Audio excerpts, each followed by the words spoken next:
Star Wars 7x7 bonus episode. All right, let's talk about Mando Plus, the 2 trailers that they showed inside there for audiences only. The teaser footage for The Mandalorian expanded from what was there on Thursday, and the Ahsoka footage. Punch it.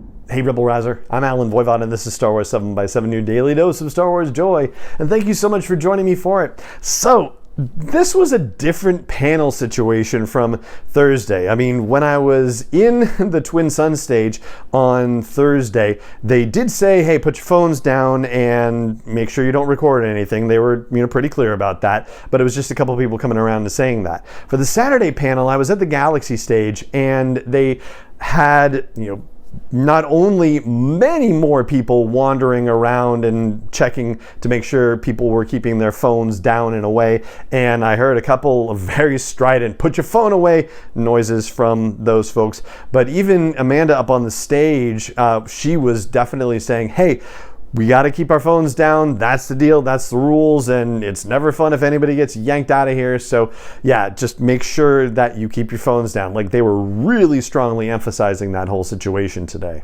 And considering the footage, I guess on the one hand, it's hard not to see why. On the other hand, not everybody could make it to Celebration, number one.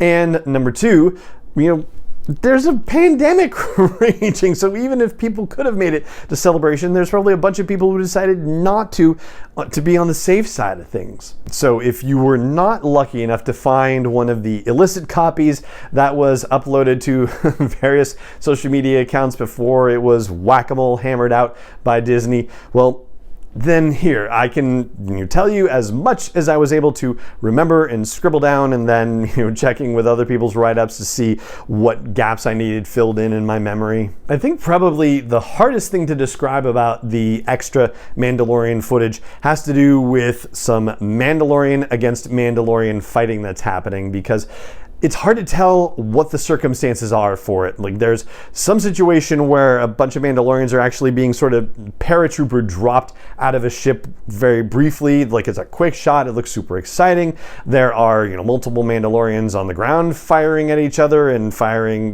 their, rope cable, wrist cables at each other. And there are other scenes of Mandalorians, like, going on a hunt through some sort of city streets and whatnot and checking doorways and all that sort of thing. But it's really hard to pick up on any of the potential context for those scenes though. But it does seem like some people have allied with the Mandalorian, and the fact that Mandalorians are fighting against each other, then probably some other Mandalorians are allied with Bo-Katan, and so we might actually be seeing some sort of mini Mandalorian civil war, if you will. Although based on the results of Season 2 of The Mandalorian, it's hard to believe that our Mandalorian, Din Djarin, actually wants any part of a civil war going on here. So something else is probably going on. And that may have to do with the fact that we see Grogu in the care of Bo-Katan at some point. So maybe Bo-Katan kidnaps Grogu, and that's what necessitates all of the fighting. Who knows?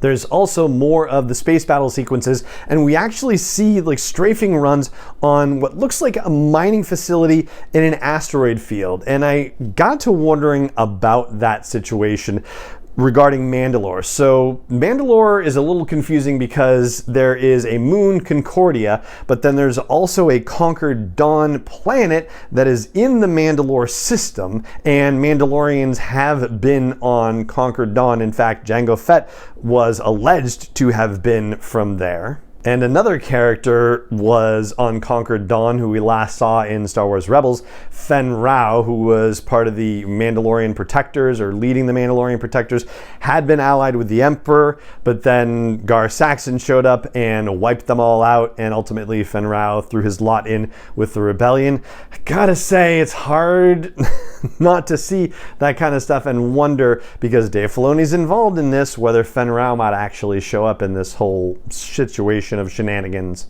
Now, as far as a final shot in this new footage, I'll cast your mind back to Bo-Katan reflecting on the Purge and the Night of 1,000 Tears, and we see the TIE bombers bombing the bubble city of Sundari, the dome city of Sundari on Mandalore. And in this new footage, we see, it looks to be one of these Gauntlet starfighters, one of the Mandalorian starfighters, flying in the air above what looks like a ruined domed city. So it seems like this is the aftermath of the Great Purge, and that we're seeing the domed city of Sundari in utter and complete ruins. I also had it pointed out to me that Katie O'Brien, who plays the very nefarious looking Imperial comms officer working for Moff Gideon in season 2 of The Mandalorian, like there was something about, what Katie O'Brien did with that role that just felt really menacing to me. I guess. A really good job. Anyway, that's who's walking with Dr. Pershing when we see the two of them together in the footage from season 3 of The Mandalorian. And yeah, so who the heck knows what's going on with that? There also is footage of a Star Destroyer, but we don't necessarily know what's going on with that particular Star Destroyer. And we also get to see not one, but a bunch of Anzellans. Anzellans are the species that we saw in The Rise of Skywalker for this first time. That would be Babu Frick. So don't necessarily know if it's specifically Babu Frick or just a bunch of different Anzellans that are showing up, but holy cow, wouldn't it be awesome if Babu Frick was one of them? But anyway, like even a bunch of them and all making similar noises to Babu Frick kind of noises, like it definitely looks very awesome and fun. Like it was a great brief moment of hilarity amidst all the drama and action that was being shown. So that's pretty much all the high-level stuff from the Mandalorian footage. As far as the Ahsoka footage goes, so here we go. There's a scene of Ahsoka walking up to a door, and you only see her from behind. She's about to, open a door, and then it shows the Lucasfilm logo. And then it's a different scene, and you see a person leading Ahsoka and what appears to be Hera Syndulla from the back into an open area. I've seen people saying that this looks like it's the cockpit of the Ghost. It seems like it's too big for that. I don't know if that's what it really is, but this one person who's leading Hera and Ahsoka into this open space, which may or may not be on a spaceship, may or may not be the Ghost. Hard to say for sure, but it goes real quick. Then we get a shot of like an empty ship hallway or something like that. And then we see a table with a little cup and a hand nearby, and cup are shaking and hand is kind of shaking a little bit. And it makes you think maybe this is the hand of Jason Syndulla, Hera's son, Kanan Jarrus's son, who's trying to learn how to use the Force. But yeah, maybe it's not necessarily the same color of the skin. I don't know. That seemed like, a reasonable possibility, but definitely a lot that needs to be learned. We get another shot of Ahsoka, but her hand touching some markings on the ground. There's some dirt on the ground, and it looks like characters and letters, but it's not in a language that we've seen before, I don't think. Then there's a cut to a droid that looks like the architect droid that teaches younglings how to make their lightsabers. I'm going to botch the pronunciation on this, but Huyang, like H-U-Y, or Huyang, H-U-Y-A-N-G. That was the droid that was voiced by David Tennant in the Clone Wars. And then we get a shot of Ahsoka from the front with her hood, and she's doing the dramatic taking the hood off of her head, so you see who it is. And then they cut to the Ahsoka logo, and then they give you the stinger, and this is the stinger that drove everybody nuts in the room, which was showing the mural that we see in the epilogue of the series finale of Star Wars Rebels, where you get to see, all the characters painted on the wall, and then into frame walks Sabine Wren. I mean, it's Sabine Wren. You don't get to see her face in the video. It's just the back of her head, but you see her walking up to the wall, and that's when the room lost it, and that's where it ended, and that's where they then brought out Natasha Liu Bordizzo and introduced her officially as Sabine Wren. Now, because of the way that was lit, it is hard to tell whether that is a full-on recreation of the Series 4 finale epilogue of Star Wars Rebels in live action,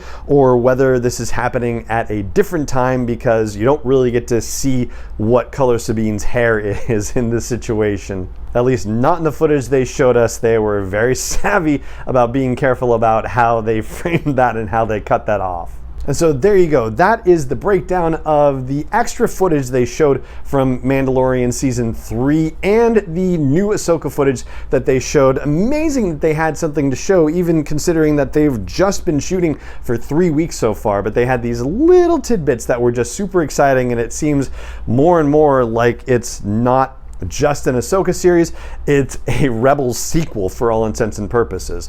And so that's going to do it for this bonus episode of the podcast. It just remains for me to say thank you so much for joining me for it as always, and may the Force be with you wherever in the world you may be.